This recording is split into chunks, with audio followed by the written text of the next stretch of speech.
This is Tech Garage presented by RockAuto.com, and this is a segment we like to call Keep It or Crush It. Unfortunately, Josh didn't get to get the sledgehammer out for this Nissan. We have decided to keep it. Last week we showed you how we replaced the radiator with a donor radiator from another vehicle. That wasn't too bad. That was really the only mechanical problem. Now the interior, Josh, a whole different story on this thing. Clearly, this vehicle is an 07. It was well loved for a number of years and lived in by a family of slobs. Yeah. Probably a beautiful family, though. Well, they got good use out of the vehicle. This thing was super nasty when we looked inside.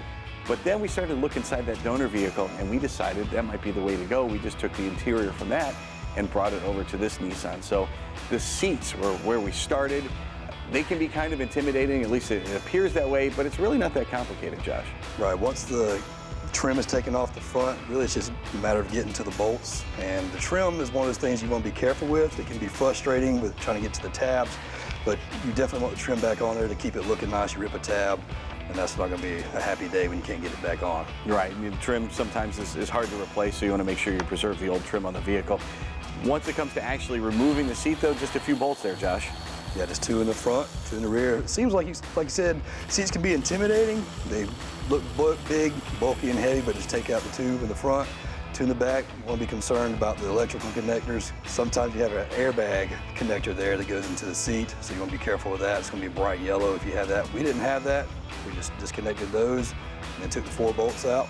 Wasn't nothing to it. So the only reason we had electrical connections there because we had the seatbelt detectors, just for the alarm for the seatbelt, and also for weight in the passenger seat to let us know if somebody needed to fasten their seatbelt.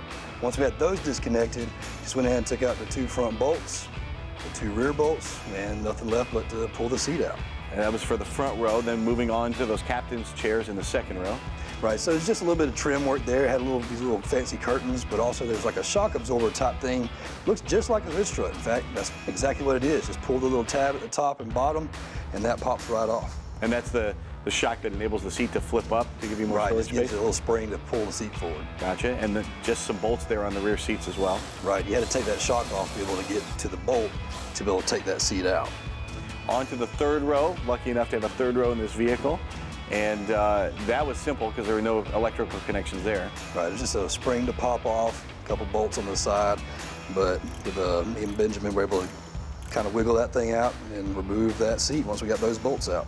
And once we got those bolts out and got that seat out, we found an empty van, and we started to look at this donor van and realized, hey, the carpet's even really good on this. Now, we ordered new carpet from RockAuto.com. That came from Auto Custom Carpets, ACC. That's really good. And we had that in case we needed it, but we started to think maybe we can salvage this donor carpet and put it in the new vehicle as well. So we proceeded to remove that.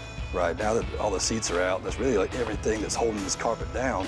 It's really slid up under a couple other little trim pieces. So really all that's left is just to take out a couple seals and start pulling that carpet out. And the carpet's in 2 sections in this particular vehicle. Right, so the first thing we did was just pull it out from the front, up underneath the air conditioning control console up there, just snugged it out, pulled it out, and me and Benjamin were able to work it out and get that first half removed. All that was left is the rear half. Now take a look at this. This is the old seats from the nasty van and the donor seats next to it. And take a look at the difference there. We really upgraded this thing. And with the seats out in both vehicles, we finally got to look at the carpet underneath the van that we were flipping there, and Josh, we needed tetanus shots, I think, just to take that out. Pretty nasty. So we went ahead and removed the carpet out of that van. It's still nasty under there, so we went ahead and vacuumed out all the trash that was even under the carpet, so we could put the carpet from the donor vehicle in. And we reversed the process on everything from the carpet, then onto the seats in reverse order, and finally installed everything. Once we got that interior in, everything looked great. Now onto one little creature comfort, but it's actually pretty cool here. We got a new remote from RockAuto.com, and we had to program that. Right. There was really nothing to it. We just followed the procedure on the instruction outline that actually came with the remote. And now that we have the new key fob, Josh, it's going to make it easy to open it up and do the big reveal here. Unlock it, and we will there it is. Check out the interior.